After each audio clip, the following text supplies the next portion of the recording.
Congress party की जानिब से चलाए जाने वाली मुहिम के तहत राहुल गांधी ने कालेश्वरम एटीएम का इफ्तिताह किया। उन्होंने कहा कि आपके सीएम केसीआर ने अवाम की 1 लाख करोड़ रुपए लूटा है और रियासत को मखरूज बनाने वाले ये एटीएम है। इस कर्ज की अदायगी के लिए तेलंगाना के हर खानदान को 2040 तक 31,500 रुपए कर्ज की अदायगी करने का बोझ डाला जाएगा।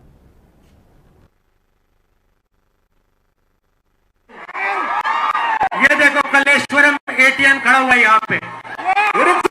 कालेश्वरम एटीएम पकड़ डब्बा पेट्टुंदी भैया, इसको यहाँ लाओ, इसको ऊपर लाओ कलेश्वरम एटीएम को। दाని దగ్గర తీసుకోండి, పైకి తీసుకోండి, చూపించడానికి।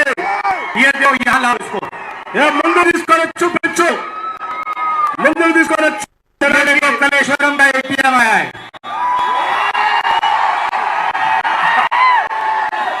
इसको घुमाओ, घुमाओ इसको, 3 चक्कर तिప్పండి, 4 पकड़ा तिప్పుతూ ఉండండి।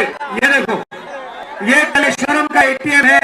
इसमें आपके चीफ मिनिस्टर ने 1 लाख करोड़ रुपए आपका पैसा चोरी किया है।